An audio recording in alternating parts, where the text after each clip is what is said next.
Hey everybody, welcome to another Age of Grogu, and I got with me Max here. And hey Max, how's it going? Hey, how's it going?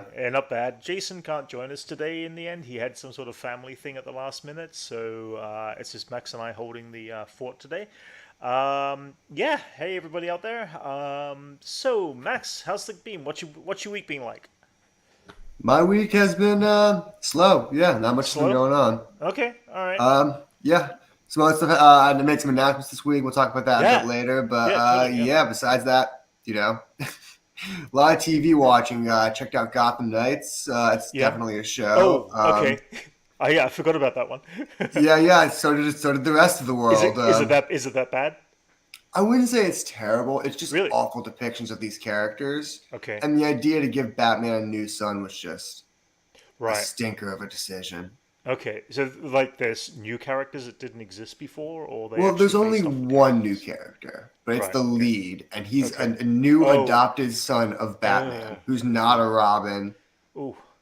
Ouch. and his best friend happens to be one of my favorite characters in the comics, Stephanie Yeah. Brown. But Right. even with that going for me, this show is just Really. Not that great. wow. It's just Wow. I'm astounded it got a green light. I'll just say Wow. that. I'm not going to put anyone on blast. It's Uh huh. just Did you wow. did you watch the season premiere of season three of Superman and Lois? No, I have not yet. It was I've heard good. it's It was good. good. I've It heard was it's good. really good. Yeah, they set up a nice, strong, solid first episode of the season, so which was kind of cool. I'm always been invested in that show. Season two had a weird dip in the middle, but only for a short period of time. But yeah, I fell off yeah. of the Arrowverse. I'm not gonna lie. I was on that Well, train for a while. I think it's I fell off of it. technically no longer Arrowverse Legends anymore. season two. Yeah, I mean, it's what do we call it now? The CW verse? That sounds horrible. I don't know. It's still on That the way sounds out like the Archie's in it. it's on the way out the door. Yet they're still doing shows like the Batman Gotham Knights or whatever, and it seems That's what's like that even. show Well, may the not weird get part past is they're season not one. even using any of the Gotham Knights. There's no Really? Well, I mean, not in any Wow. proper way. There's no Yeah. Batgirl. Really? There's no Robins. Right. Nightwing's not in the show. Really? Spoilers and spoiler. I mean, Wow. there's Okay. I don't know why they would call it Gotham Knights and have a bunch of outsider Batman characters try to take up the mantle of now we're the new crime fighters. Yeah. That's it's kind of like yeah. Okay. I mean yeah. I mean we know it's If I'm closing wrong down. though, and everyone else Yeah. loves it, someone correct me out there. Yeah. But maybe I'll have to rewatch it. I don't know. Well, we know that the CW is going to be kind of transformed over the next couple of years, and it seems Yeah, like all these shows are going to be going out the door anyway.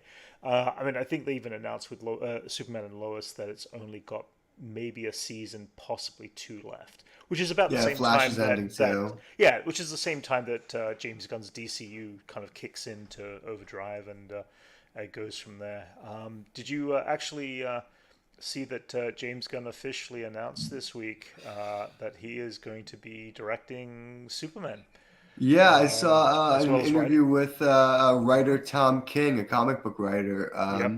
He accidentally revealed it himself. Tom Oh, King really? said, "Yeah, James has been really busy writing and getting ready to direct the new Right. Superman movie." Right. Mm-hmm. And he was not supposed to say that. The interview was Oops. taken down Oh shit. like 2 hours later, something like that. And then But James probably had to confirm it from there. So the next day, he was like, "Hey, I'm directing it, guys." yeah.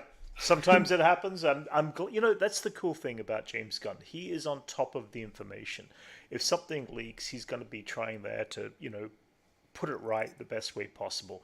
He doesn't want something like that to drag on. Unfortunately, things like Star Wars and even Marvel, leak a spoiler gets out there somehow by an actor or a cast member or something like that, or a crew member by accident, and they try to hide it. And it's like you've just opened the leak up to trying to hide something that we've already just been informed is in its infancy of happening. So why bother trying to hide it? Just come forth and say, listen, this is going ahead, and then move on and let the rumor and this,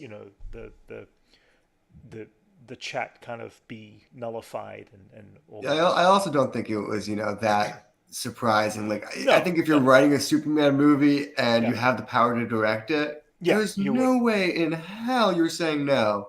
It's No, for sure. Superman. No, It's exactly. Superman. Like, Yeah, you're not gonna get like you're not gonna reach out to your buddies and say, "Hey, do you want to do this for me?" Like it's Superman.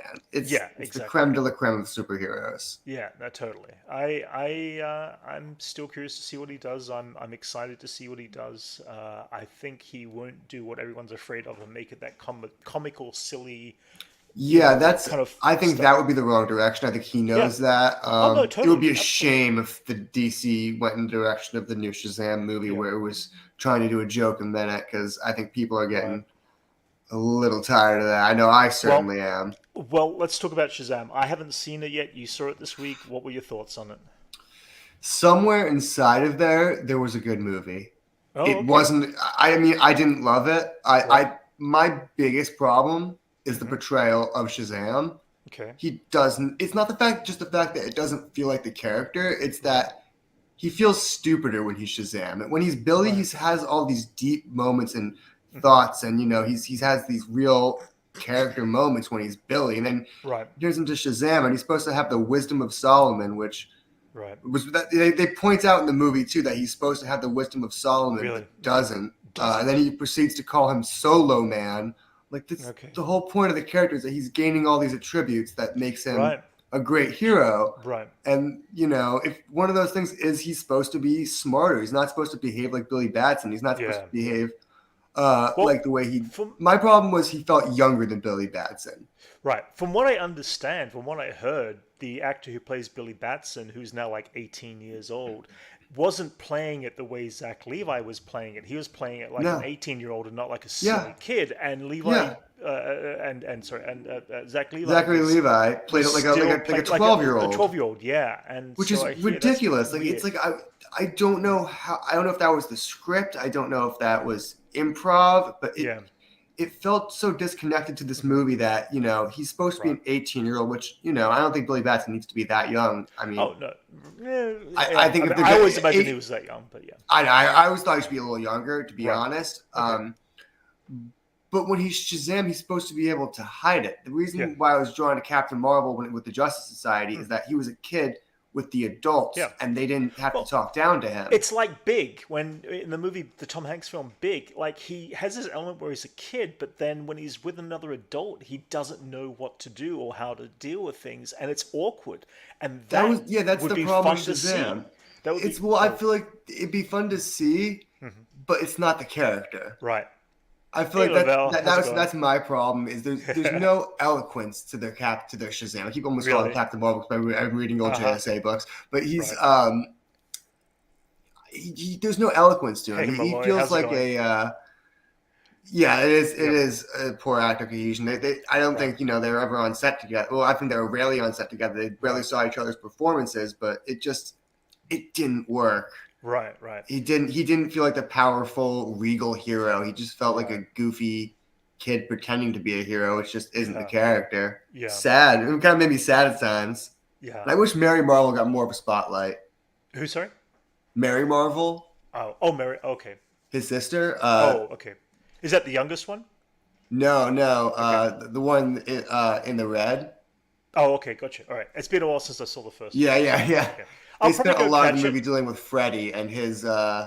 Captain Marvel Jr., Shazam Gotcha. Jr., even though they don't call him that. They actually Gotcha. don't really Yeah. call him Shazam for most of the movie either, which Yeah. I haven't bad seen it. decision. I'm gonna probably try to catch it sometime this week, Laval. So we'll see. We'll see. That's another bad decision I think they made. That's just poor marketing. Is they don't say the Right. name of the character. Really? He doesn't. I mean, they say the name of the character a lot. 'Cause obviously, he Shazams all the time, Right. but he doesn't refer to himself as Like Cap. Shazam. Oh, right. Gotcha. Okay. He's just different funny or different names they think are I funnier always than thought they he was. are, I always and thought he was Captain Marvel, though. The title of he Captain was Marvel. Captain Marvel Right. originally, and Right. then Marvel sued, and now because they had their own Captain Marvel, Oh. and then his name Ah. was changed Okay. to Shazam. Oh, interesting. I did not know that. That's fun. Yeah, it's a whole legal history. Ha. And Okay. DC didn't actually originally own him. He was originally a Fawcett Comics character that got Really? transitioned over. Oh wow. Okay. We're getting a bit of a history lesson there. Either way, the movie dropped, and its opening weekend did not do as well as the previous. This made 65 million over the opening weekend. The original Shazam made 158.8 million, and then the Batman obviously was way higher, and same with Aquaman on opening weekends. So yeah, it seems like the old DCU is kind of dipping, and let's see how the whole DCU comes out from that. Yeah, let's jump on for a little bit. Let's oh yeah, let's talk about the other elephant in the room. Willow got itself well, it did get itself cancelled technically because John Kazan actually does put out a very nice welcoming little letter on Twitter that literally is saying, listen, to all the people who did enjoy it, and even for the people who didn't enjoy it, thank you for sharing. And we had mixed reactions on our videos. As Honestly, to I'm, what we I'm thought. mostly positive on the show. I still think it had some kinks it could have worked out in the second season to make it a really Yeah, standout yeah, fantasy I think so young too. adult show to stand up Yeah, against all the super adult fantasy going on. yeah, I appreciate that it targeted a different audience than my generation, because my generation was the original Willow fans, and there was a very different vibe to a certain degree on this series that didn't necessarily, go as well for me. But I didn't hate it as a series. I thought the casting was mixed and interesting, but I enjoyed the performances by the most part. And anyway, he does go on to say that this show is not officially being cancelled; it's just been put on the ledger on the table. They wanted to release all the cast and crew from their contracts and obligations on the immediate future, so that they would have the chance of moving forward and getting other projects. And I think that's a very honourable thing to do, because if you're kind of sitting in this weird bubble, you don't want to leave your leads, on this That's the other thing continual. they did that kind of hurt them though, is a lot of their cast was at least B level on the Mhm. studio spectrum. Like the actor Right. that plays Flash had a medium, or Flash Thompson in Right. Yeah. Spider Man Yes. has Yeah. a Yeah. medium role in the show, and Yes. Yeah. you don't need that on his Yeah. first or second position in his docket. He Right. wants to be able to go and do other stuff and not say, well, I may or may Correct. not be Oh, doing exactly. Willow in 6 months. Yeah. Exactly. Yeah. Yeah. At the same time, it's like we'll see. That becomes one of those things. If it's Disney Plus, they can pick up on this sort of thing 3 or 4 years down the track, and people may bring in a totally different audience. They may change the way that it's written and who its target audience is for. There wasn't So a post-credit scene that was a little darker than the rest of the show. yeah, and then they also they did. That's it. They left it hanging there, and then on top of it, the very end credit piece, the post credit scene, was book 2 and 3. So they've got two more stories, and Yeah, that even was if they don't complete it as a series and maybe do a TV movie to finish book two two and TV three, movies. that would be Book cool two, too. book three. I mean, Yeah, that would be Though yeah, I did find out recently, and this mm, blew my mind, yeah, that there are a series of Willow novels set hmm after the movie that were yes, the original sequels, hmm written by X-Men writer Chris Claremont and George Lucas. I know George Lucas wrote some of them. I didn't realize the X Men writer Yeah, yeah. wrote some.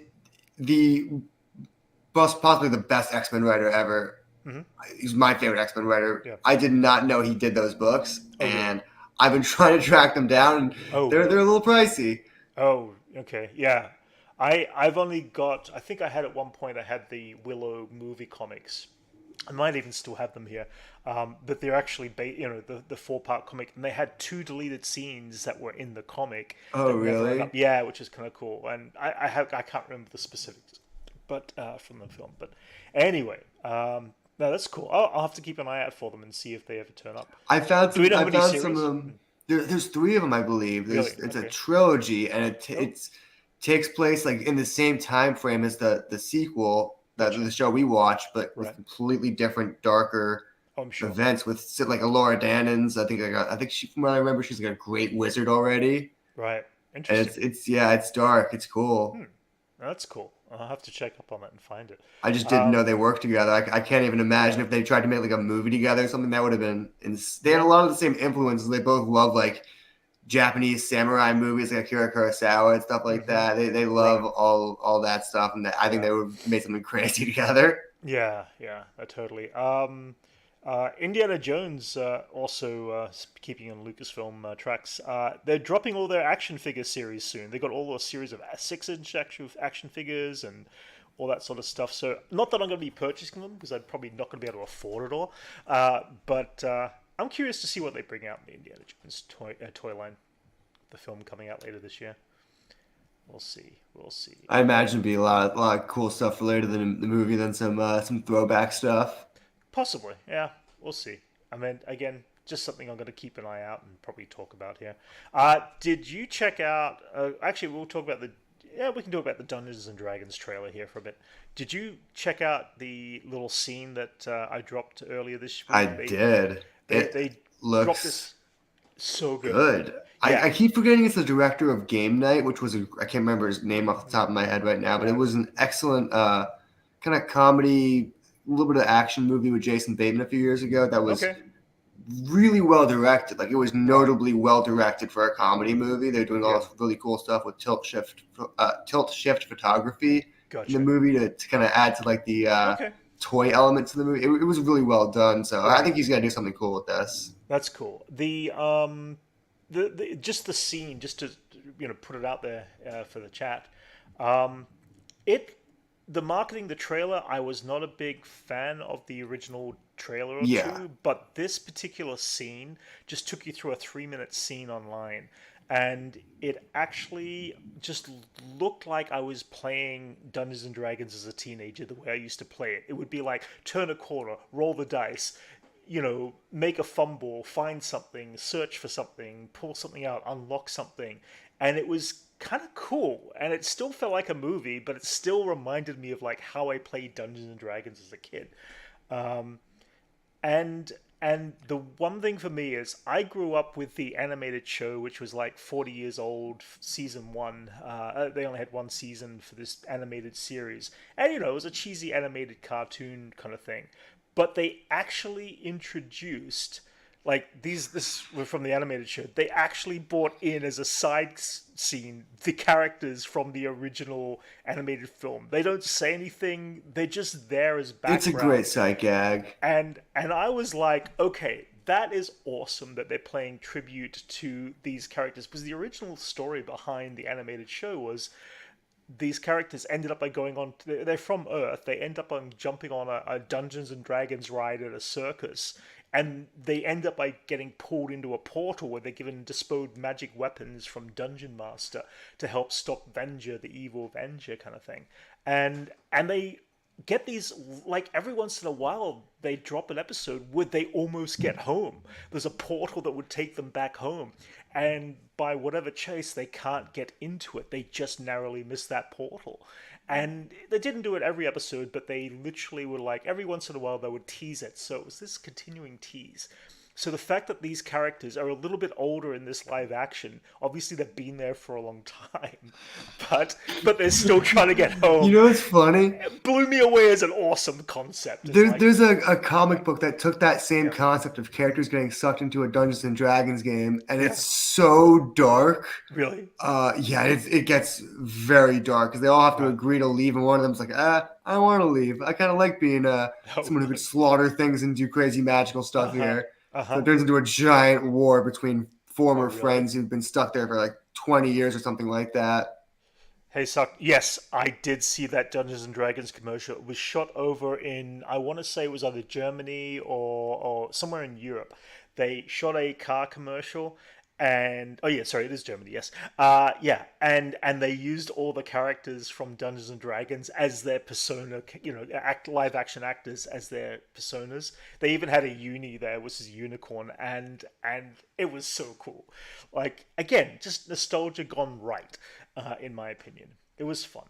It was very cool. Anyway, so yeah, Max, let's talk about your comic strip, dude. You've Yeah. yeah, So yeah, I made a big announcement today. The comic will be coming out May 3rd. nice. Yeah, And I have an official preview on my Substack. You can go to Centurion's Dice Substack. Yeah, there's the cover. Yeah. yeah, Yeah, it which looks is cool. great. Wait, I oh, love it. The hang on. cover is by Christian David Navarro. Yeah, Right. Oh, hang on. it's a Let me great get this cover. up. I Yep. really love it. Yeah. So how Yeah, did you? art Mac by Mac Radwanski. Yeah. Letters by Jay Bevnesto. Yeah, Yeah. this book looks great. I'm So super happy with the way it came out. first, before we go into the book of the comic, how did you pull this team of people together to do this? What They was the all came from process? the internet. All these people, Yeah. kind of finding people who all wanted to work in the comic book industry. Yeah, That's different cool. routes of the internet. What are the challenges of actually putting something like this together, having no experience, no connection to any big comic book company and stuff like that? Uh, I'd say the challenges are mostly monetary. I mean, Right, because anyone could theoretically put anything out, but it's how do you right. support it? So, Gotcha. yeah, That's I'm cool. just been my goal right now is to just work with as many stores as possible. I'm not trying to work with a distributor, Right. which is it's gonna be a weird challenge, but I'm gonna be giving out free copies to stores, and if you Oh, want your cool. store to get free copies, I have an email on my Substack that you can email, and I will be sending out free copies. I'm letting them charge whatever they want for it. I'm Yeah. suggesting $4, Right. $3.99 to be exact. Is what's going to be the suggested retail price. But Right. if they want to charge $5, they can charge $5. I just want to help stores out and build good connections with stores. So And this is just yeah, yeah. this is This a is okay. preview. Yeah, this is the preview here, and then yeah, you got this whole website literally up and running, This and is then the Substack. Substack. Yeah, I'm sorry, I'm still lost in trying Yeah, to work. Substack is like it's Yeah. like a newsletter. Okay. Everything gets sent right to your email, and you could if anyone wants to subscribe, yeah, subscribe Yeah. now. It is Yeah. now public. Well, the link is below as well, so if you get the chance, drop on the link and check it out for sure. This is your opening piece, right? Yeah. Yeah, this was Yeah. the post today. I'm Uh-huh. announcing the May 3rd release date, and it has Method. everything you need Nice. to know about when the book is it's gonna be releasing digitally May 3rd, obviously, but it's everything else you need to know. That's cool, man. That's awesome. Yep. Yeah, no, Oh it's yeah, great Matt killed it on illustrations. this book. Yeah. It looks so great, and the cover artist too, Dave. Yeah. Christian just yeah, it looks great. Yeah. That's cool, guys. Yeah, seriously, go below. We'll talk about it again towards the end there, just in case anybody misses out on the And it'll be information. it'll be digitally free May 3rd. May 3rd. Cool. No, that's cool. And how many pages is it again? It is 20 pages, 24 if you include, covers and all that, all the other stuff. But yeah, interior pages is gonna be 20. Yeah, it's Oh, been a lot of fun it's working on it. in the description, but it was collapsed. Okay, what did I do wrong there? All right. Oh no, but it just Oh, means you had to press the button probably. oh, It's gotcha. all good. Okay. It's there. All Yeah. right. Okay, gotcha. Okay, that's cool, man. It looks awesome. I mean, Yeah. that's Thanks. cool. I'm pumped. I just something I've just wanted to do as long as I can remember. I mean, I've Yeah. been when I was a kid. I used to before I could literally write, I would be drawing X-Men comics and Hmm. have my mom write the words, and I'd be telling her what to write because I physically didn't know how to write yet. That's cool. Yeah, that's the thing.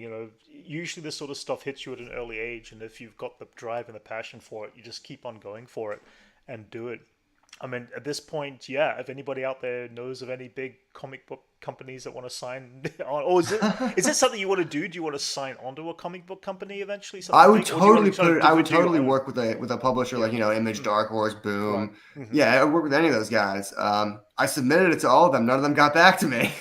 But Yeah. that's the way it goes. Oh, awesome! Yeah, thanks for Well, subscribing. but you did have the chance recently to check out one of the comic book artists and share it with them, right? At a Oh, I gave it to a lot of really cool people. yeah, Zeb Wells, the writer of Spider-Man, he read it. He approved it. nice. He That's likes it. so Yeah, cool. that's incredible to me just to say Yeah, that out loud. That I gave my book to a writer of Spider-Man. Then the next day he that's found me so at the cool. convention. I was like, dude, Max, I really like it. And he was asking about more. He told me he liked my ideas, and that was just a really cool moment. Yeah, I That's grew awesome. up like learning to reading Spider-Man books, so that was definitely like Yeah, a weird full circle moment for me. that's awesome. That's so cool. That's cool. What else is there? Now we're going to be going to WonderCon probably this coming weekend, next weekend, I should Yeah, say. I So I'm definitely going. I yeah, got a ticket with my name on it.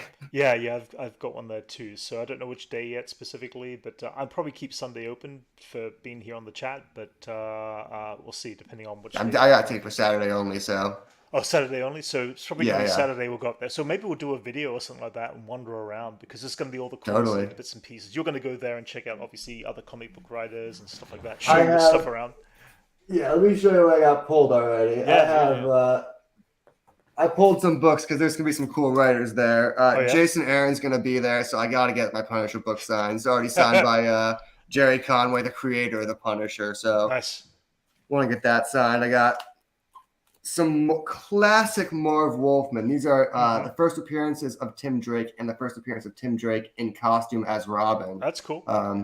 So definitely want to get those signed by Marv Wolfman. I've never met Marv. I heard he's awesome. He's doing a masterclass on Saturday. I might check out. Oh, cool. Nice. Tom King's Batman #1. Yeah, Mm-hmm. that'd be cool to get signed. Nice. Bunch of other Tom King. I have so much. I have more Tom King. I just have so much Tom King. You're gonna get him to autograph all of them. Hopefully. That's cool. That's awesome, man. That's cool. Well, yeah, we'll go over the comic again towards the end of the stream just to refresh and everything. Yeah, that's so sweet. So yeah, the other thing that happened this week, Academy Awards went up last Sunday. I was really excited because like I've been kind of following everything, everywhere all at once, and I love this film when it dropped. I'm so glad it got so recognized for like seven awards at the Academy Awards, and I'm normally not a big Academy Awards kind of person, but these ones felt earned. This definitely felt. Yeah. It felt a lot more earned than other recent Academy Awards. I won't single any of them out, but yeah, I definitely felt. Yeah, it was a good win. Well, let's start with Michelle Yeoh. I mean, come on. She's been around for so long and done so much wonderful stuff, and yet, the fact that she was given an Academy Award for this tiny little independent film, which was just really great to see. On top of it, like James Hong, he didn't win an award, but look at this. This is crazy. He was 3 months old when the first Academy Awards were handed out in 1929. He's 94 years old. I mean, this man has been, I believe, in the most movies and TV shows ever in the history of an actor. He's been in so much, and he's such a well-loved actor and all that. So, including Star Wars stuff as well. I mean, he was in Rebels and he's done the voices and stuff like that too. The other stuff, my biggest one for me was winning the Academy Award. That was a great moment. The fact that Harrison Ford was presenting it, like I had this very moment. They planned that. As soon as I saw him on stage, it's like, absolutely. But I mean, just this made me so happy to see, and he was an actor as a kid. He was short round. This moment here, I'm like, yeah, this is cool. He played short round in Indiana Jones and the Temple of Doom. He played Data in the Goonies, and he basically left. Don't forget Encino Man. And Encino Man, yeah. And I'm gonna go into that in a second. But he left Hollywood.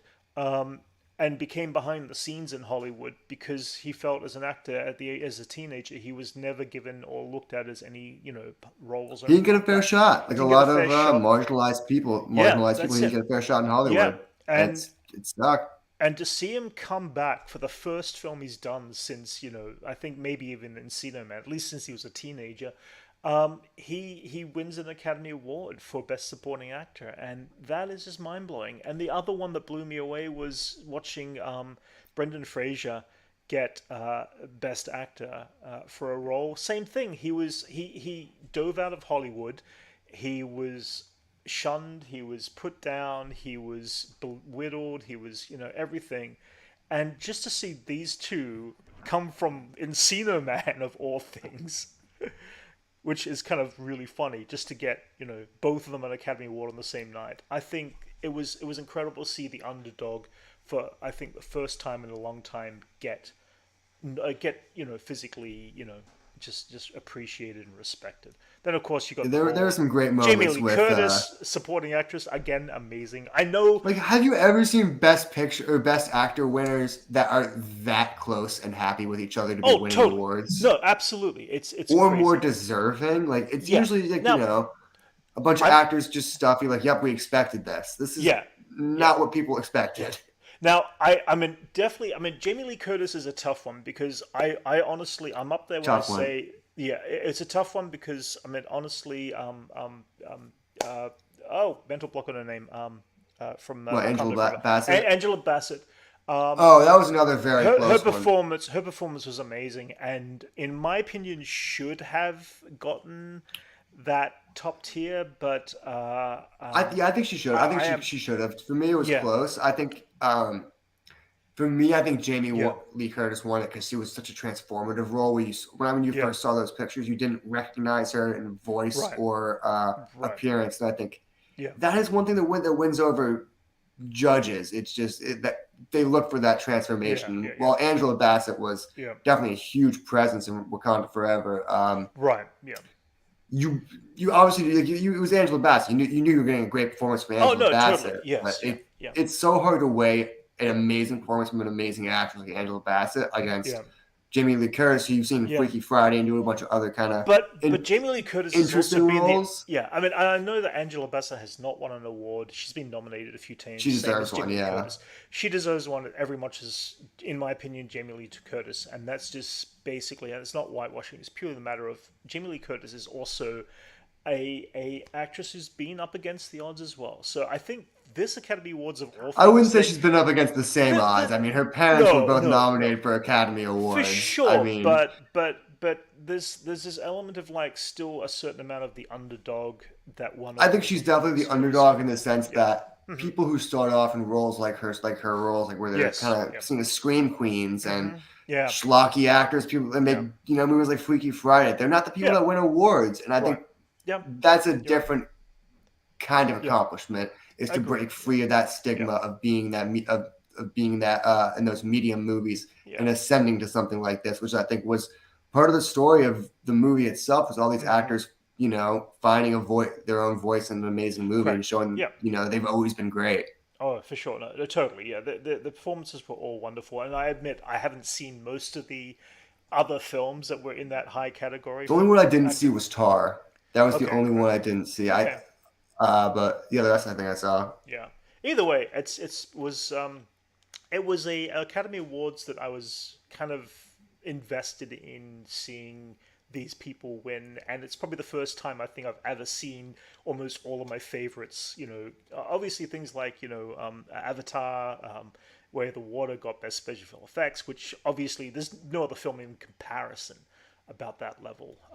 Yeah, And all these other movies that would everything Black was Panther won an Oscar for best costume. best That was costume. Yeah, yeah, I was so sure the reason why they weren't going to win was because they had to go off of the Midnight Angel design, which I've always thought were kind of a clunky design, and they adapted it so one-to-one to the comics where it just looked like the clunky Midnight Angel design. They didn't really change the look right. of those costumes. Yeah, So I thought that was really going to hurt the movie because the rest of the costuming looked great, yeah, especially like yeah, all of Namor and his people, and yeah.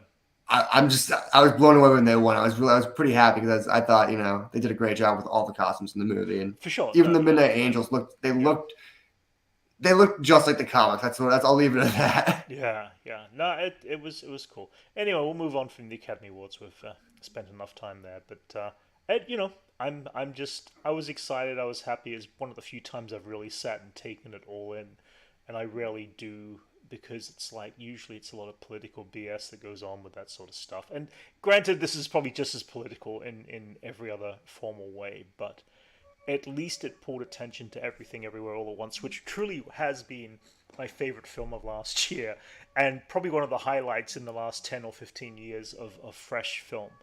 And we don't get to see that all that often, so which is kind of cool. At least get Yeah, recognized in that level. Yeah. What other things up there? Another small thing. Last week we kind of dropped some images that Empire Magazine dropped for Spider Across the Spider Verse. They dropped one more this week, which is nothing huge, but again, another film that is up there in my tier list of can't wait to check out this final film. It's going to be so good. I'm excited for that one. So, shall we jump into some Star Wars news? yeah, Alrighty. So, first little thing, the Acolyte. There's been rumored that it's going to compromise at eight episodes, and each of them are going to be 60 minutes long.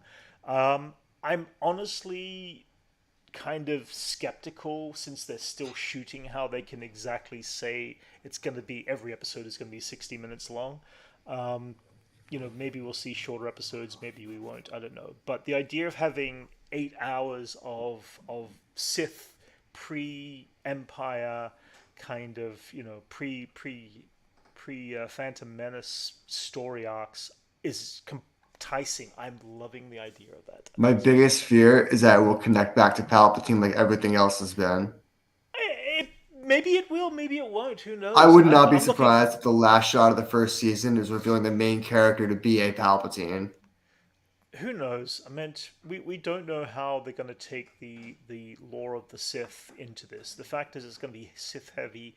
It feels like from some of the images that dropped that we're going to see possibly the end of the High Republic characters in there, and that could be kind of fun to see as well. But I mean, I don't know. I mean, I'm extremely excited to see a drama that is based around the Sith so much, and that's probably going to be next year getting released. Oh, jeez, seriously, Malloy? No, just no, no, don't, no. Palpable. Okay, but yeah, Acolyte I'm is. shivering. Oh god. Okay, yes, enough of the puns. Okay, alrighty. But yeah, that was just a little brief acolyte news that dropped in the thing. We'll talk about Mando last, but Bad Batch. So we've been having some mixed conversations in our reaction videos. So he'll be here next Sunday. Funny, haha, boom, boom. Yeah, we've been having some mixed reactions in our Bad Batch this season.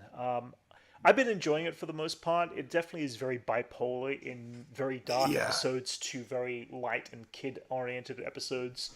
Um, this past week kind of jumps back to the Bad Batch, and it does move their narrative forward because they do leave Sid, they do find somewhere new to live, and I thought that was kind of cool.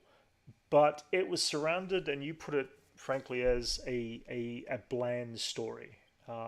Yeah, I mean, honestly, it's a weird story where it's like there's no real enemy. I mean, the Mhm. Empire's not involved. Mm. I mean, there's so much coincidence that goes involved into the story. Like they show Right. up, and as soon as they show up, they're like, "Oh, there was a wave that happened 30 years ago. I just took out the island." And they're like, Yeah. "Oh, well, it's crazy. You built everything right where the wave hit, Yeah. and then Yeah. another wave just comes in like a few minutes later, Yeah. like on the There's 30th anniversary. Like it's yeah just so on the day it's." that the Bad Batch arrived there. Yeah. Exactly. Not They a spent week the first before. Not. 5 minutes Yeah. setting up how Yeah. devastating another wave would be. So Right. just so you're sitting there like, oh, I hope another wave doesn't happen. Yeah. Yeah. There was a Like little bit of.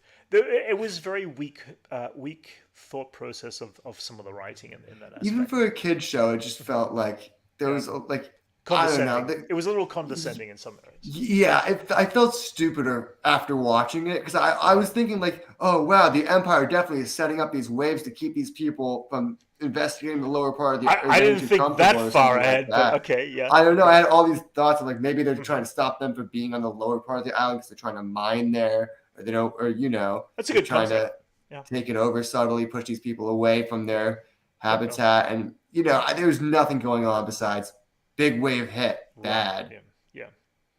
Yeah, I mean, visually it looked cool. I mean, I admit that there was some nice visuals. The score again by the Kinas is fantastic. I I love thought what this this was kind. like the least visually good episode just because there was that Really? one guy that looked half rendered, like he didn't have any hair on his body. The He yeah. looked like a previs I'm character. talking about the water effects, I know the the water looked mist, the nice, steam. but There was some nice stuff. that one potato man looked just like he He's wasn't he finished. was a little odd. He was a little odd, but yeah. I don't You think know, he had eyebrows either. Like he was such a weird character design. They're like, yeah, no, he has no hair. He's like a yeah, seal. yeah. Maybe that's what they based him off of. I don't know. Yeah, I mean, again, it's like we've got what 2 episodes left, 3 episodes, yeah, two weeks That's what left, felt three, so yeah, weird about this episode. It's yeah, like there's a few episodes yeah, left, and they were like, hmm what if we had no stakes this episode? yeah, Because there really wasn't any stakes. Like there was like a bunch of imaginary people who yeah, could lose their homes, but like right, it only really mattered because the Bad Batch showed up on the planet. yeah. I mean, Like again, it didn't affect the story that. Yeah, the overall arc and the overall Yeah, story. like Yeah, I don't know why I've gone a whole season and the Bad Batch has mentioned Crosshair twice. hmm They're like, yeah, yeah, he's just out there, doing his evil thing, and yeah, he's not even hunting them.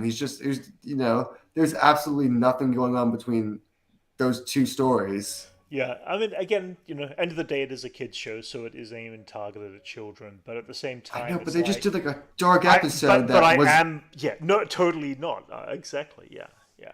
No, I'm definitely more invested in those darker story arcs. I just wish there was more of it, because again, if anything, the Andor proved it's like this is a dark time for for everybody, and we do see that reflection happen from the Crosshair story arcs, Yeah, which are it's just being so good. weird that the Clone Wars had a pretty balanced tone overall. You knew what you were Yes, getting. It felt very yeah, Star Warsian. yes. Um, Rebels was a little bit lighter just because it was on a different network, but it still But had that but but same feeling. it continued a It's narrative all the way through Yeah, that it didn't it didn't, did and as yeah. Rebels got on, it actually got darker. There would be Oh, for episodes sure. where Oh yeah, yeah, yeah. it didn't have these same kind of fillers where they needed to, do one dark episode, then one episode of everyone Mm-hmm. on surfboards. It was Yeah, like, yeah. a pushing a narrative along and, allowing the audience to grow with the show, which Yes, yeah. I think the show is not doing. I think No, I it's agree. I do getting agree a with little you. sporadic, and Yeah, I don't know. I think these writers need to take a step back and yeah. watch their show and see how much of nothing they're putting into it. Well, this show got pushed twice last year, so I mean, my question here is, I mean, does it feel like they wanted to now officially push it closer to The Mandalorian season 3 because of some similarities, I think or they do we want just to feel bury they it. just oh they just want to they want to bury it? I think Yeah, I think they're yeah, hoping that the Mandalorian carries the Star Wars hype, and it's yeah. people are just tune into that, and they're like, oh man, we got any more Star Wars, and they And watch the have Bad yeah, Batch. yeah. Maybe there's a possibility they might have sat there and gone, listen, this is not as strong as season 1 of the Bad Batch, and we It's think not. yeah, It's season one had it had I think even season one had a lot more of an even tone to it, and this is just. yeah. No, I agree. Season 1 definitely had a better tone to it than season 2, and this is And very season two is episodes bipolar. where it almost doesn't even feel like Star Wars at times, where it's like it only feels like Star Wars because they're mentioning things that take place within the Star Wars hmm universe. Yeah, But like that last episode, if you took yeah, away the start of it and you only included what was on the island, you yeah, wouldn't think it was a Star Wars story. You just think it was like a random kids show. yeah. I agree. I feel like they should have started season 2 as like leaving, getting away putting the threat of leaving Sid at the beginning and had that threat Yeah, continue through the season, that she becomes a real force for challenge against them, and keeps opposes them along the way. That would be more interesting, would have been a more interesting season from their character perspectives, I but actually so think they should have done far. a time skip. I think they should have done like a mm, 10-year time skip. really. I think it would have been really interesting to see Omega go Oh, from that young kid right. to that to like a kind of like a veteran who without a war who never that got to did fight. that didn't bother me because I still am invested in all the other things in the early stages of the Empire going on. I do enjoy But are you those a little annoyed by that we do Omega get to see. making? She makes so many friends she never sees again, and it's not like you expect by the end of the season they do one thing where they bring up all the friends from the season to get Possibly, together for but an event or something. Rebels made these connections that didn't necessarily follow through until I know, but much usually, later. if you met a character in a show, it'd be like, kind of like a Yeah, Chekhov's gun. If this character's going to come in and save the day in a later well, episode, but well, it's a good thing she made the connection. But in this, right. it's just, Yeah. Well, yeah, she you made the know, connection with Hera in season 1, who was a child of her own age, and then of course this girl in season 2. I mean, I assume that they're living on the island. We might see these characters again though in the yeah, next yeah, week I or think two. that, yeah. But we all know what's going to happen. Crosshair and the Empire, or Crosshair and separate to the Empire, or however that's going to go down, is all going to come in and destroy the paradise, and we know that that's coming along. We know that's going to happen. Um, and it's just like, yeah, we'll see how the season goes. I'm sure there'll be a season 3. That they have not officially I greenlit don't think season there's going to 3. be a season three. I think there will be. I think there'll be a season 3, but I think they'll also conclude it at season 3. Because it feels Maybe. like they're gonna have to conclude this soon, and move on, because I do want to see other animated shows be I think they done. might do like a Yeah. Fall of Mandalore style 4-part ending. Well, hopefully we'll find out within less than a month because Star Wars Celebration is in less than a month's time. They're going to be making announcements for any, hopefully information about the movies, new TV shows, and hopefully new animated stuff that they've got underway. So hopefully that leads us, I'd like to see a couple of animated shows going side by side in the course of a I year and mean, see a couple of I different can't believe they have no genres. crossovers this season. Like that's what I keep thinking about Bad Batch. Is like there's like the first season crossed over with Mandalorian, like Yeah. in a way, it had Fennec Shand there, and then Hmm. crossed Yeah. over with Clone Wars by having multiple Clone Wars characters, and Right. then this Hmm. season is just like, Oh, we had Cody come in, which was good. Because I mean, but yeah, but again, they, I'm so invested in knowing what Cody's arc is at the same time period. I'm so invested with Commander Rex, and we know that Ahsoka goes into hiding fairly I early feel like on. that should have been the But I core want of to the see. show, but Oh yeah, it's just not there. I guess they wanted to distance themselves though from Clone Wars and Rebels as much as they could, and bring in something new. And later down the track, hopefully they've got room to pick up these characters later on. The thing Yeah, is I that think they they, might do something between yeah, Rebels and Resistance yeah, down the line. uh, possibly, yeah, we'll see. I mean, I mean, that's the next time frame they have yet to fill. yeah, I would love to see the adventures of young Luke Skywalker going on adventures and That's what I've stuff like been. that. I don't know Leia why and that's so Han hard for and them. I Anakin. don't know why. It's like it's like I Oh, don't get why they, Lucasfilm is the opposite of like Marvel and DC, where they have yeah, like such a well-known character and they yeah. refuse to capitalize on it. I think Luke it's I Skywalker is sacred. see. I think but it's more than just that when it comes to animation stuff. It is they don't want to pour everything at you all at once. Otherwise, they're going to fill their basket. They want this stuff to last I for the mean, next 30, 40, 50 years of they have a storytelling. monthly comic that Luke Skywalker stars in, and it comes out like it's like a Yeah, hundredth good point. issue, like And 150th issue. technically that is canon, obviously. So it's like, Yeah, they designed it to be canon. They have all this wealth of information of what right, Luke's been up to, yeah, and that those only take place between the movies. So there's nothing that happens hmm, after the movies yet. It's yeah, completely yeah, vacant, open territory, and they're like, yeah, we don't want to touch it.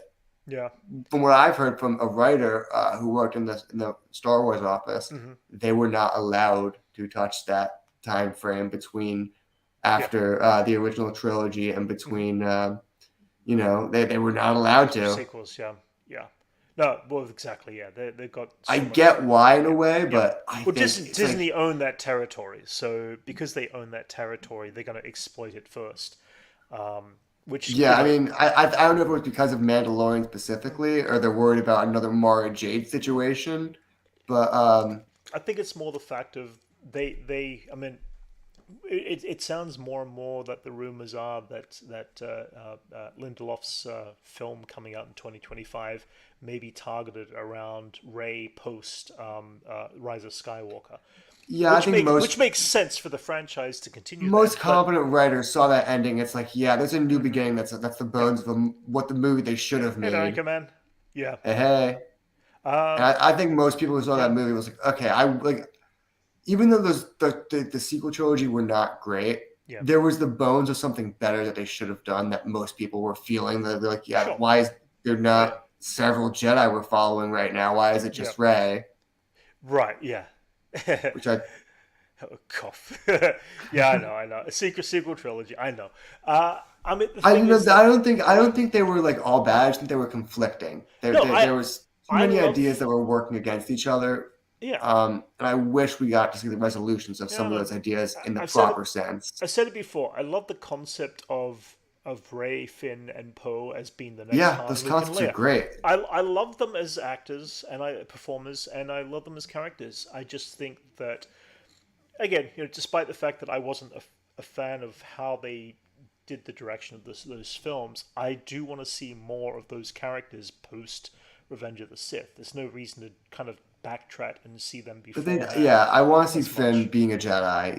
Yeah, yeah, I yeah. think that was the thing that really hurt the Well, they trilogy never, for me. Is yeah. The fact that it they had to teased be it in the explained in a comic that's what the film was trying to say. It went completely and over my head in the canonized in films. Lego. Yeah. It was also, yeah, it was Yeah. canonized Canonized in in Lego. I Lego. know. Yeah. That's what Yeah. hurt me the most Yeah. was, Yeah. But I mean they've got this ability again, picking up even beyond that point. It seems that No, they're not gonna Lucasfilm. Anchorman. They're not gonna retcon Spider-Man's origins. He's gonna.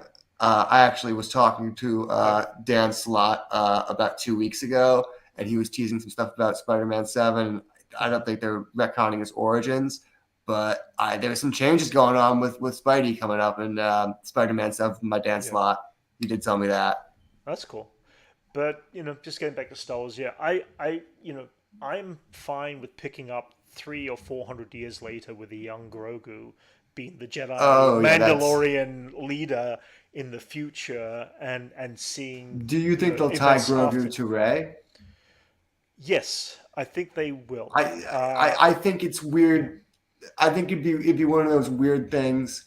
It'd be weird if they didn't. I mean, they Yeah, established that he lived that those creatures live. yeah. It would live well past Ray's lifetime. But you also have to understand that the idea of the Last Jedi is what we get I from. think that idea of the Last Jedi is going to get retconned. Well, I technically, think Grogu's not a Jedi, the same as Ahsoka was never Jedi, though.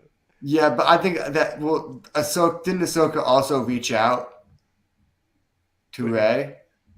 Yeah, Didn't she when reached out to Ray. Yes, That's yes. I think that whole idea of those that is going to be retcon. I think they're gonna not they're gonna unestablish that they're gonna establish that those Jedi's weren't just dead Jedi's. They Yeah, were scattered Jedi's and lost Jedi's, and in that moment, could be. she was the last person who believed themselves and was able to call themselves Yeah, a Jedi openly. yeah, I think they're gonna establish it as that and not yeah, just she was the last living Jedi, which I think is a yeah, huge mistake. yeah. Well, It's a touching moment when you watch it and then you think about it, you're like, wait, so they killed all those people off camera? yeah. Well, the next 20 or 30 or 40 or 50 years is going to be interesting when it comes to Star Wars because they've got a huge ball field to play in. And that's still, and the I think Acolyte's the they're first they're time they're jumping back to the past, which I'm just as invested in the past of seeing yeah, live they're action starting film and that in television High as. Republic. Yeah, and High Republic, although I've never read the books, I hear they're very good. I've kept up to date with as much as I can, from other people I know, other content people who talk about the books and stuff like that. And it sounds like it's a very investing story to be within. Yoda's still around at that time, stuff like that. So, you know, it's going to be, I think, it's going to be, it's interesting times ahead. We're going to get some things that do and don't work, and so far it's only building up that I'm getting more invested. I'm so excited with everything Mandalorian. Before we jump out of Bad Batch, one last thing I did want to quickly mention on Bad Batch, by the way, was the opening scene, which was very Indiana Jones of the Temple of Doomish. Yeah. You see this opening establishing shot, and up there in Albrecht, Albrecht, I can't pronounce it. Auerbach. Or something. Arabak, No, sorry, not. Arabak. Thank you. Yes. Is that how it's pronounced? Yeah, Arabak. I don't Sorry, yes. know. Yeah. Anyway, outside there, the title of the club is called Club Leo Che. And of course, Leo Che was the character Yeah. from Indiana Jones and the Temple of It's Doom, like a reverse Club Obi-Wan. which is the mimic reverse of Club Yeah. Obi-Wan, where Indiana Jones actually ends up by coming out of the Club Obi-Wan from Temple of Doom. So I thought that was kind of like a nice parallel and a little nice nod and throw in. So it's always fun that they keep on making these nods to Indiana Jones and other Lucasfilm franchises. They haven't done much for Willow yet, but maybe they will one time. I don't Willow's always been the black sheep among Lucasfilm know. Yeah, franchises. good point. Yeah, but either way, actually, Anchorman, he's not directing. He actually co-wrote. He's co-writing this week's episode with John Favreau, and it's been Yeah, and then the directed director is is Carl Weathers for this week, I believe, because Carl Weathers dropped this. The Foundling. He actually dropped the title. He accidentally, and he shouldn't have dropped the title of the episode that's called I The think he can do whatever Foundling. he wants. He's Grief Cargo. He's Grief Karga, but he accidentally dropped that, and later was told, yeah, technically you shouldn't have dropped that information. It's like, I so hate how all these shows are so protective over their title names. Like even shows like Last of Us, they are, you don't get the title name until the next day. It's like yeah, when I click on the episode, it says episode 17. It's like fair it's enough, underwhelming. fair enough.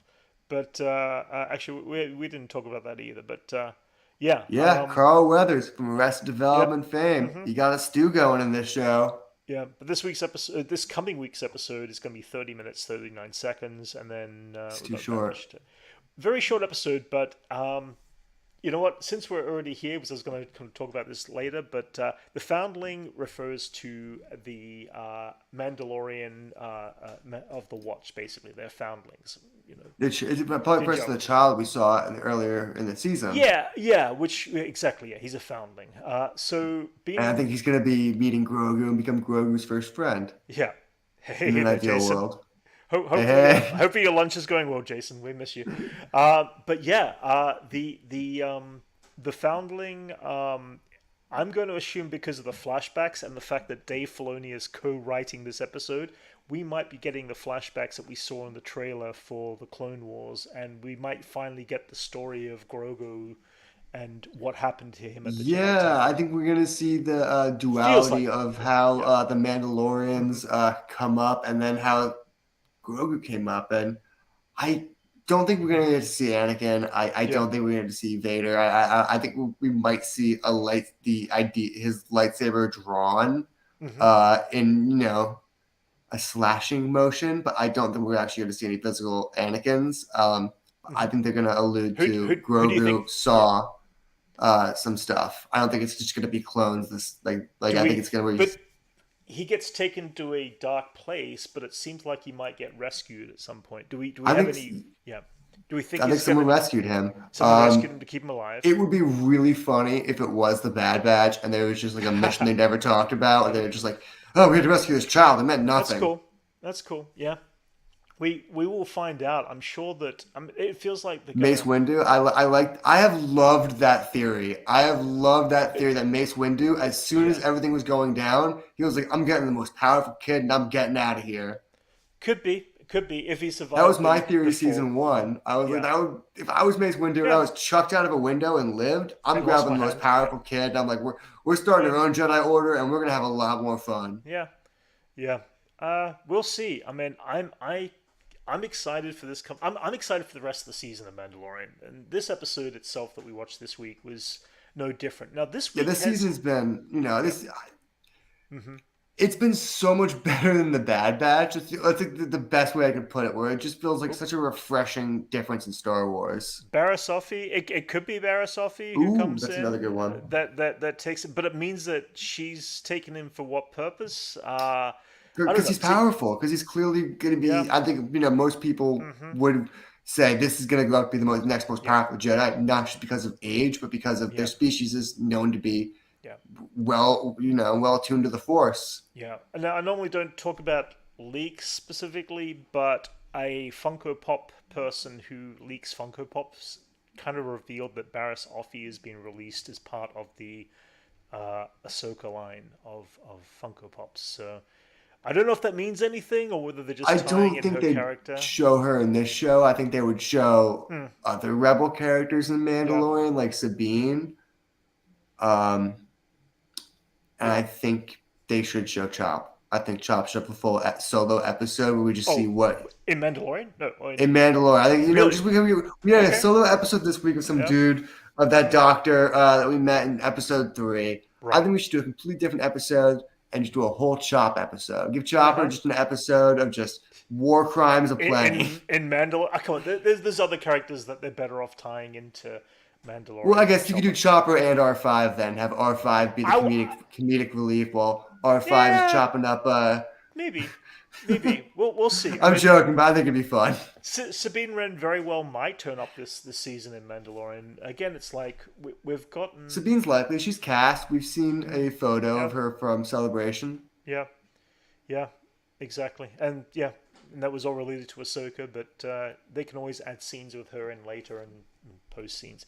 You Well, that's know, the thing about yeah. filming on the way they film now is Oh yeah. they Totally could in be filming private on and one. just It's get like yeah, one or two people in, very small crew, shoot something out in a day, and then snip these scenes in between as little kind of spoilers of things to come or course changing events within the story yeah. They itself. don't need to fly people out now. They can No, just kind no. of do it. Yeah. Well, they did that with Mark Hamill. They managed to kind of get Mark Hamill in there without anybody really truly knowing and do the scenes, shoot the scenes out.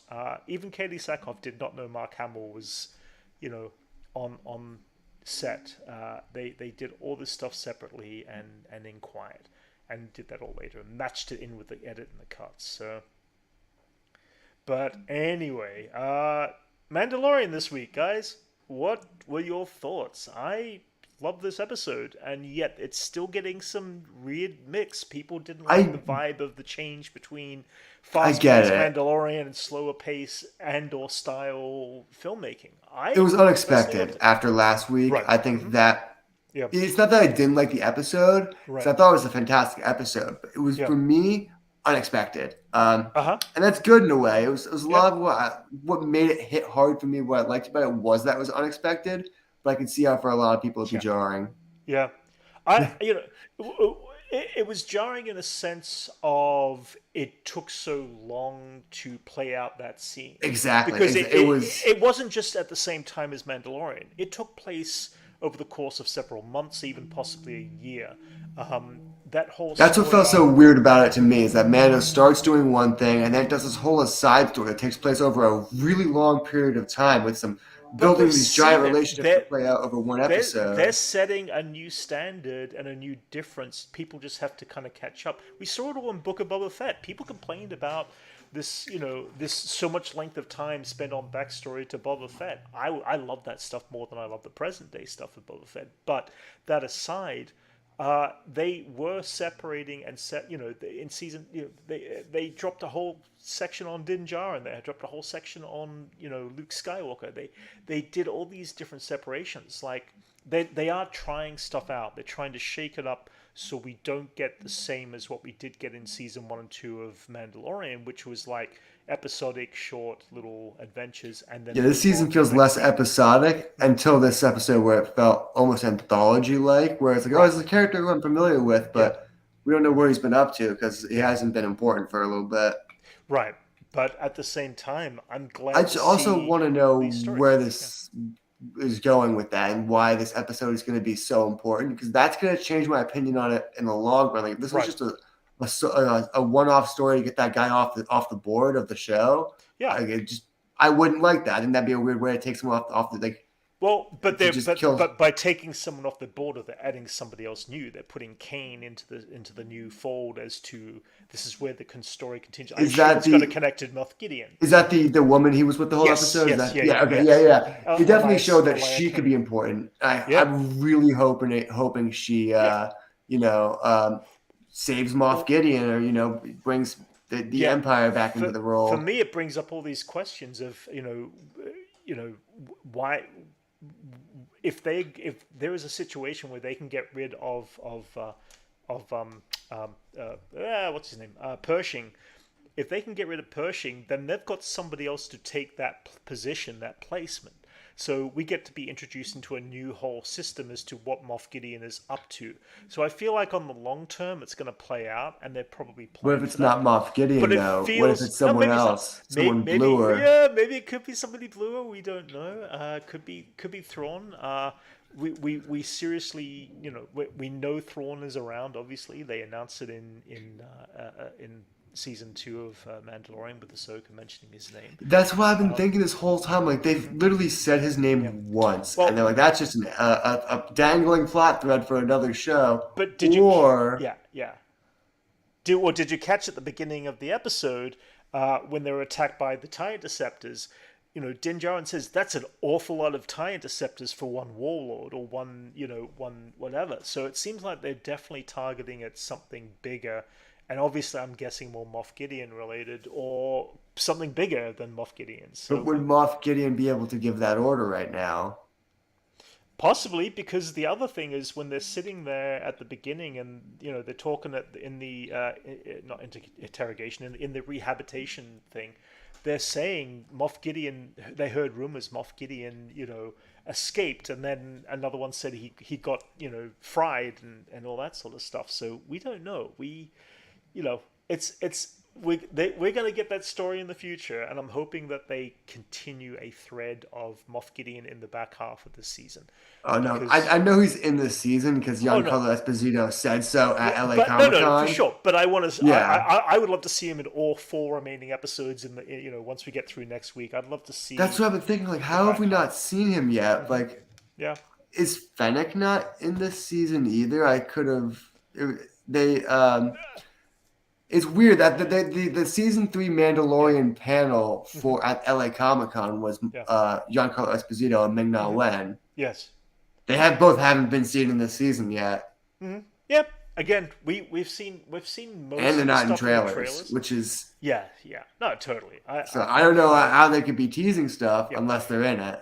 Anyway, my guess is that Gideon still might be in prison, but is just being shuffled around. And I feel like That's how I took it. I feel like Kane is going to go in there and break him out, and then go off and do their Yeah, evil deeds and I continue think their that's going to mission. be another one-off episode. That's going to make a Could lot of be. people. That's going to be. Yeah. I don't know. I think it's going to be another Andor vibe. I think it's going to be the fast-paced Andor vibes of I'm this fine the with cool espionage Andor. side that Yeah. I was Right. really digging. Yeah, no, totally. A couple of things I wanted to jump across just quickly. The opening shot when we end up on Coruscant. Let's just talk about Coruscant for a second. All The these shots, theater. the opera house that we see there. This is the scene from episode 3 of the opera house. So we saw that come back. It's where Anakin obviously goes That's and so has much a of a chat with cooler Palpatine. angle. I like this angle, yeah.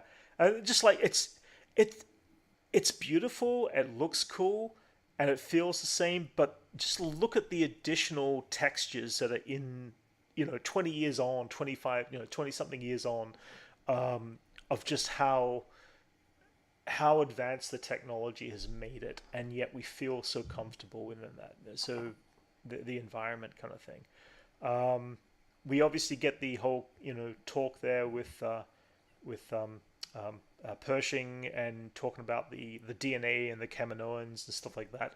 I also question that they might have moved the Bad Batch closer to Mandalorian, because I'm wondering if Nala Se is still alive in the Mandalorian time period, stuck on Mount Tantus. Because I feel like that Mount Yeah, she would Tantus be, right? is a tie-in that might connect to the current things. That would who they'd be used to replace Pershing. I mean, that's the only Yeah, other person that we know of, yeah, unless they introduce someone new like that. yeah.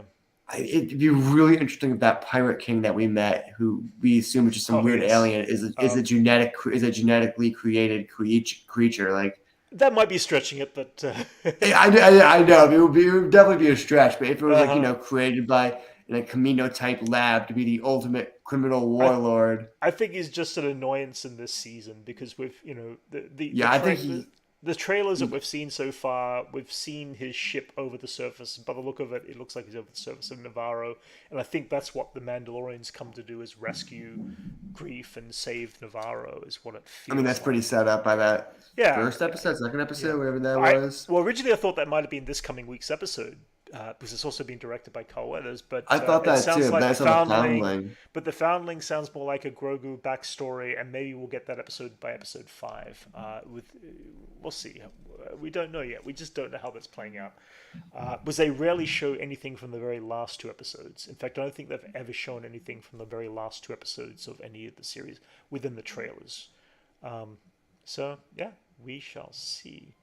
The other cool thing I really loved about this episode was we got to see, the rich and the cosmopolitan people of the galaxy at the Opera House, and how they don't care. They don't care if it's the Empire, the New Republic, whoever's in charge. Doesn't affect As them. long as they're still making money, they don't give a shit who runs everything. And it's cool that they bring this in, because it just, we see it in on Canto Bight in the Last Jedi. We get this whole vibe that it exists there, but we've never seen it in Star Wars up until Canto Bight. And people made a complaint that it's very Earth-like. It's like, it's gonna happen no matter where you are. I mean, the rich have always been rich and the poor have always been poor, all the way back from the Roman and Greek times. It's like, it just, it existed throughout history, and it's going to exist, I'm sure, throughout the galaxy. So Yeah, it's very interesting to see their take on the war. Where I want to see them get upspurred by the rebels. I would love to see that come full circle.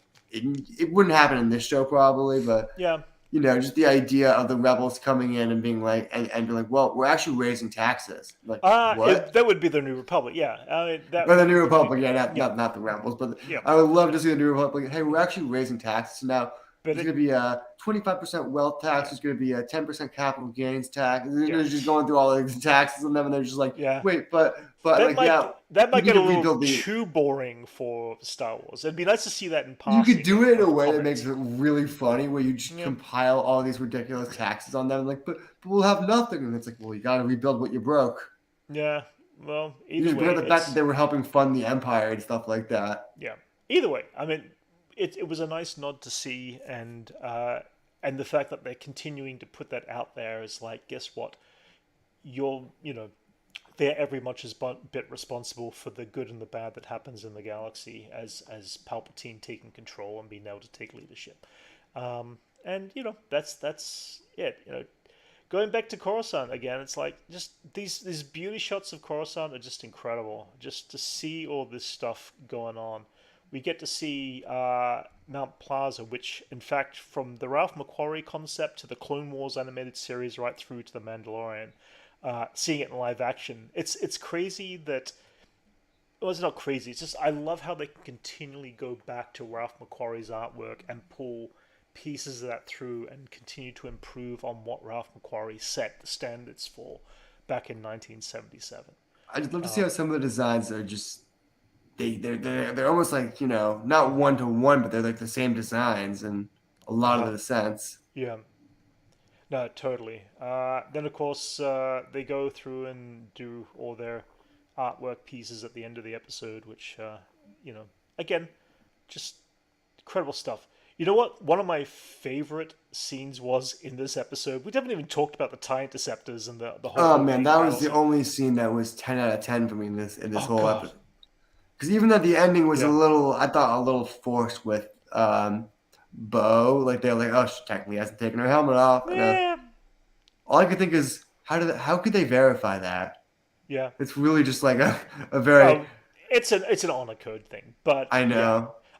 that makes it interesting. Let's jump in since we've done Coruscant. We talked about that. Let's jump into Bo Katan at this point. I love that they picked up right at the beginning of the episode where they left off from last week because Deliberate. They I wanted to needed show to you that under no. I needed to understand her reaction to what she just saw, and it looks like she's just taking it all in. She doesn't know what she saw. She didn't know how to perceive or interpret it, and I think there was a certain amount of shock about what she thought she saw down there. And people were saying, well, no, she's going to plot and ploy and figure out how, she's using that idea by the end of the episode as to how she's going to use that, to become the leader. I don't think she is. I think she's still taking it in from that moment she I think looked at she's the. realizing that she does have this higher purpose, and Yeah, she because of who she is and because of what her clan represents to Mandalore. I right. think she knows that she has a duty to Yeah, Mandalore to, if not lead it, to restore it. And I think right. she knows that starts with making connections Yeah, with Mandalorians, and yeah, it's like anything. She's got a network. She has to build those relationships. She has yeah. to get the other Mandalorians to trust her before she could say, "Hey, I'm going to be the next queen." Yeah, well, I mean, I went back just the other day and I rewatched the season 4 season premiere of Rebels, where was it Return to Mandalore? I can't remember. But it actually takes place with Sabine Wren going back and dealing with handing over the darksaber to Bo-Katan. And back then, Bo-Katan's like, I'm not the leader who you want to be following, kind of thing, and she eventually accepts it by taking the darksaber from Sabine Wren.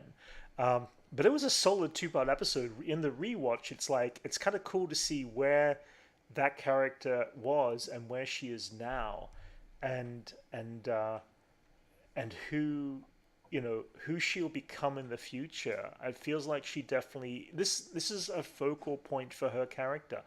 The Mandalorian season 3 is not about Din Djarin. This is about It's Bo-Katan. about Bo. Yeah, and I'm I think that loving means we have to every include moment of that. characters like Sabine and Mm-hmm. maybe not Maybe. Ahsoka, but I want her to Ahsoka. Yeah. mention, Yeah. you know, the Clone Wars more. Just the Yeah. event, not really the show, but just the Mm-hmm. event itself, what she lived through. Yeah. Perhaps. I mean, we might see stuff, we might not. One of my overall favorite shots, and I think I've only ever seen this in another Star Wars shot before, where I've been absolutely blown away, was this one scene here when she Oh turns yeah, the around drift. and just, yeah, when she turns around and just uh, the gauntlet just flips its wing and spins around. It Just was the was a Fett it and the was so Furious. freaking, yeah. And then the only other time I've seen that was in Star Wars Rebels when Vader's flying his TIE fighter, and then he does a 180 and flips it and fires reverse on the Ghost, which was, and it was just like, okay, they've still got stuff to show us within the dogfights of the Star Wars universe, something cool, I something mean, new. yeah, they've established some pretty cool lore Yeah. for the story and stuff you could do with ships and video game Oh, stuff totally. like space drifts Oh and yeah, stuff yeah, like that. yeah. And so, they're barely touched the surface on like crazy X-wing feats. No, exactly. I'm continually always impressed with the visuals. This entire scope of the season, although we're only 3 episodes into 5 episodes of Mandalorian, feels more epic than the first 2 seasons, and the world has opened up to the size and the grand scale of what we originally got. And it's not to diminish anything of the first 2 seasons of Mandalorian or even Book of Boba Fett, but they felt very small and enclosed. This is the first one next to Andor where it's felt completely open, and they're listening to they're listening to people. They're saying that, listen, this feels like we're in the volume now. It was fresh at the beginning and new, but now we feel like we're in the volume. How do you make that a little bit better? And they're going out of their way to give us bigger scenes in the sense of visually, in the sense of scope and grand scheme. They've been very cautious about how they use and frame their volume shots, but in a beautiful way. It's just crazy. Yeah, no, totally spun out. Maybe we'll pick up on the conversation with The Last of Us next week when Jason's back on the chat, because we were going to go into The Last of Us a little bit since it had the season finale. But just a quick, what was your thoughts on Last of Us before we end up here? My thoughts on it, Yeah, I as it's a so sequel. hard for me to judge because I've played the game more than 5 times. Right. I love it so much. I love Okay. everything about it. I thought it was done well. There was some omissions from the game I wish they kept in, Right. but I thought they did so much so well in that show. Right. I think when Last of Us hits, it hits right. Hmm. And I mean, game and movies, it's just the plot is so Right.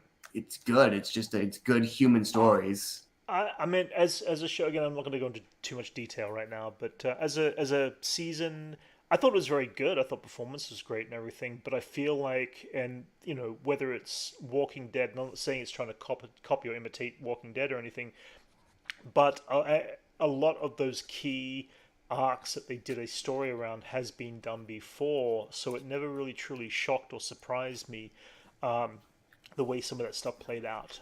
But then I've also never played the game, so yeah. But we'll talk about this next week with Jason a little bit more when he's back in the Yeah, I chat. think that was the Yeah. key difference between the game and the movie, or the Right. game and the show, is that the Yeah. game you're spending so much time alone with Ellie, and there's not much other story going Gotcha. around besides you Yeah. walking, you trying to get to a new location, you Uh just huh. passing through a building. Right. That didn't feel like Walking Dead in the sense that you're not with a group of people like in the show. In the show, they're always Yeah. with a new group of people, which made it felt kind of Walking Dead, but you never knew who was safe and stuff Yeah. like that. Yeah. But in the game, you're very rarely with other people. You Yeah. may have one other person with you for a little bit, but Mm-hmm. Yeah. you're usually just with Ellie, and that is I think Yeah. what I miss in the show Yeah. is them two having hours alone together. Yeah. So just to finish and recap up, I wanted to just jump back quickly as we're coming to the end here. Guys, if you haven't heard, if you weren't here at the beginning, Max is dropping a new comic book out there. We've May got 3rd. yeah, me through. We've actually dropped a link. Max has got an official link below now, finally.